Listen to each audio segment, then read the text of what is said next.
नमस्कार साथियों, मैं श्रुति शर्मा बड़वानी मध्य प्रदेश से आप सभी को अंबेडकर जयंती की हार्दिक शुभकामनाएं देती हूँ।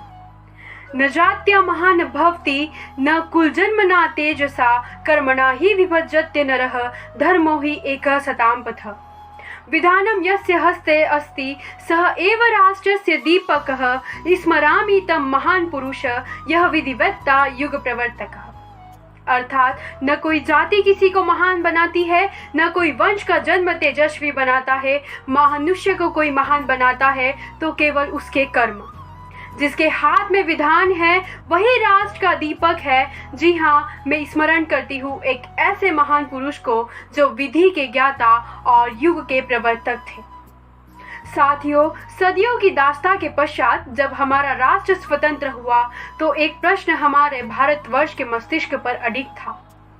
प्रश्न था, स्वतंत्र राष्ट्र की दिशा कौन तय करेगा और समरसता का मार्ग कौन बुनेगा।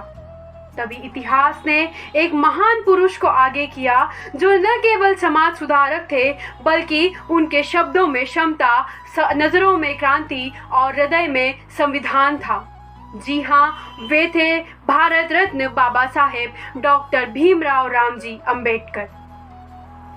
साथियों, संविधान सभा के उस पवित्र मंच से उन्होंने हमें न केवल कानून दिए बल्कि न्याय, क्षमता, बंधुत्व और स्वतंत्रता के 4 स्तंभ भी दिए हैं। यह केवल 4 शब्द या कोई भाषा का आंकलन नहीं था बल्कि उनकी आत्मा की पुकार थी। उन्होंने अधिकारों की व्याख्या के साथ हमें चेतना भी दी है कि सत्ता का स्रोत जन है और जन का धर्म है न्याय। अधिकारों की व्याख्या उनके द्वारा नहीं बल्कि उनके जीवन के संघर्षों द्वारा दी गई है। जिन्हें पानी पीने का अधिकार नहीं था, उन्होंने हमें मतदान का अधिकार दिलाया। जिनके पांव मंदिरों में रोके गए, उन्होंने हमें न्यायालयों का दरवाजा दिखाया। आज जब कोई छात्र आत्मविश्वास के साथ बोलता है, जब कोई महिला स्वतंत्रता से जीवन जीती है, जब कोई दलित न्याय मांगता है, तो यह सिर्फ और सिर्फ बाबा साहेब अंबेडकर की लेखनी का ही प्रभाव है। अंत में कुछ पंक्तियों के साथ अपनी वाणी को विराम देना चाहूंगी। वह केवल शब्दों का रचयिता नहीं, वह युग का चितेरा था। वह संविधान नहीं, वह साक्षात समता का सवेरा था। चलो उठो फिर से दीप जलाने को, जहां विचार बने शस्त्र और कलम क्रांति लाने को।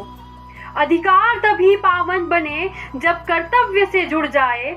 अधिकार तभी पावन बने जब कर्तव्य से जुड़ जाए। बाबा साहेब अंबेडकर जी की ये सीख है, भारत के कण कण में समाए, भारत के कण कण में समाए। जय हिंद, जय भारत। धन्यवाद।